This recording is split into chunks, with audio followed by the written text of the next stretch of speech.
दोस्तों, ये दुनिया अजीबो गरीब चीजों से भरी हुई है और इन्हें देखकर लगता है कि कैसे ऊपर वाले ने ये दुनिया बनाई होगी। इसी तरह आज हम आपको 8 ऐसे खतरनाक जानवरों के बारे में बताने जा रहे हैं जिनके बारे में सुनकर आप बहुत चक्के रह जाएंगे। तो बने रहिए वीडियो के अंत तक। नंबर 1, अभी हम जिस फिश को देखने जा रहे हैं वो हॉलीवुड की कार्स मूवी के कैरेक्टर मैटर की तरह दिखती है। यकीन नहीं होता तो खुद ही देख लीजिए। ये फिश इंडियन ओशियन और पैसिफिक ओशियन में पाई जाती है और इसे काफी अलग अलग नामों से भी जाना जाता है, जैसे कि bump head double headed, buffalo parrot fish और जायंट पैरट फिश। इनका अजीब सा मुंह जो आप देख रहे हैं वो काफी शक्तिशाली होता है। ये इतना ज्यादा पावरफुल है कि वो उसकी मदद से चट्टान को भी आसानी से तोड़ सकते हैं। अब आप इनके दांत भी देख लीजिए जो बहुत ज्यादा शार्प होते हैं और दिखने में इंसानों की तरह ही दिखते हैं। ये फिश हमेशा अपनी एक कॉलोनी बनाकर घूमती है जिसमें कुल मिलाकर 100 से भी ज्यादा हम्प हेड पैरट फिश का ग्रुप होता है।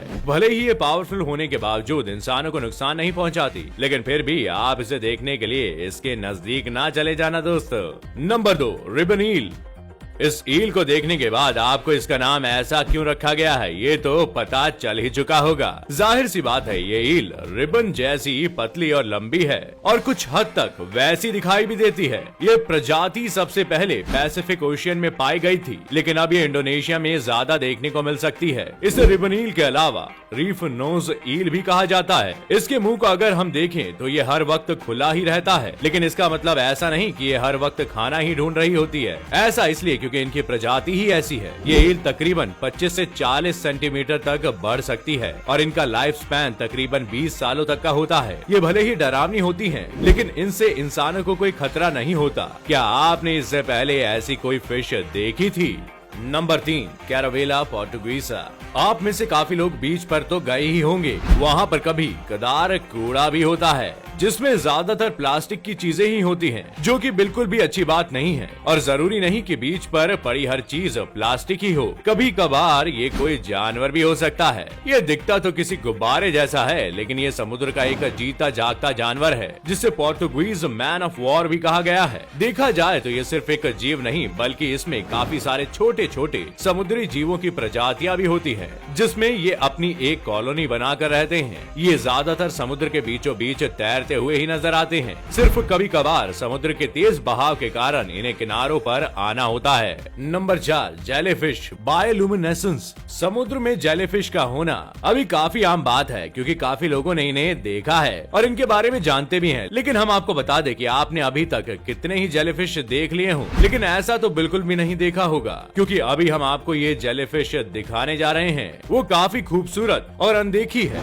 आप देख सकते हैं काफी अलग तरह से चमक रही है, मानो किसी इंसान ने ही इसे ऐसी लाइटिंग लगाई हो। लेकिन ऐसा नहीं है, ये कुदरती तौर पर ही ऐसी होती है। ये इस वीडियो में ही इतनी लाजवाब दिख रही है, तो सोचिए सामने से इसे देखने पर ये कितनी ज्यादा खूबसूरत लगेगी। Number 5, Christmas tree worm. यहाँ हम किसी रियल वाले क्रिसमस ट्री की बात नहीं कर रहे क्योंकि एक समुद्री जीव है जो कि ट्रॉपिकल ओशियन रीजन में पाया जाता है। ये जीव दिखने में पूरी तरह एक छोटे से क्रिसमस ट्री की तरह लगता है, इसलिए इसका नाम ऐसा रखा गया है। ये जीव समुद्र की गहराई में पाए जाते हैं जहाँ पर हमें इसका अलग अलग रंग देखने को मिल सकता है जो कि एक से बढ़कर एक खूबसूरत लगते हैं। काफी सारे लोग इनकी कॉलोनी देखने के लिए समुद्र की गहराई में जाते हैं, लेकिन उनके पास जाने पर ये ट्री अपने आप को उस कोरल की परत में छुपा लेते हैं और अचानक से गायब हो जाते हैं। लेकिन फिर भी कुछ लोग इसे टैंक में अपने घर पर ही पालते हैं। Number 6, feather fish.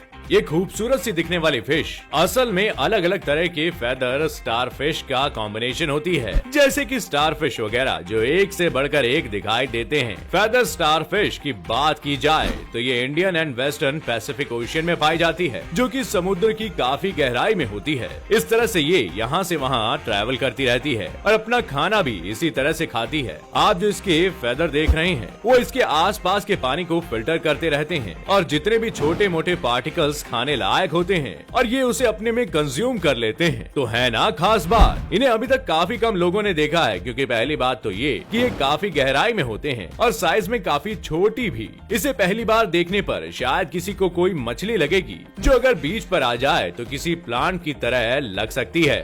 Number 7, angler fish. हमारी ये फिश देखने में काफी डरावनी है, जिसे एंगलर फिश के नाम से जाना जाता है। इस फिश की करीब 200 से भी ज्यादा प्रजातियां पाई जाती हैं। तो अब हम इस फिश के बारे में कुछ जान लेते हैं, जो कि अटलांटिक समुद्र की बहुत ज्यादा गहराई में पाई जाती है, इतनी ज्यादा कि वहां तक सूरज की किरणें भी नहीं पहुंच पाती। इस फिश के सर पर यह अजीब सा स्ट्रैंड होता है, जिसका इस्तेमाल ये एक फिशिंग रॉड की तरह करती है, जिसे लूर कहा जाता है। इतना ही नहीं, ये स्ट्रैंड अंधेरे में एक बल्ब की तरह चमकता भी है। और इसमें खास बात ये है कि ये स्ट्रैंड सिर्फ फीमेल फिश के ही पास होता है। मेल फिश को अगर हम देखें तो वो काफी ज्यादा छोटे होते हैं और ये इतने डरावने भी नहीं लगते। ये जितनी खतरनाक दिखाई देती है उतनी होती भी है। ये फिश अपने से दुगने बड़े फिश को भी शिकार बना सकती है। ये वाकई एक खतरनाक फिश है। Number 8, giant Japanese spider. Crab से कौन नहीं डरता।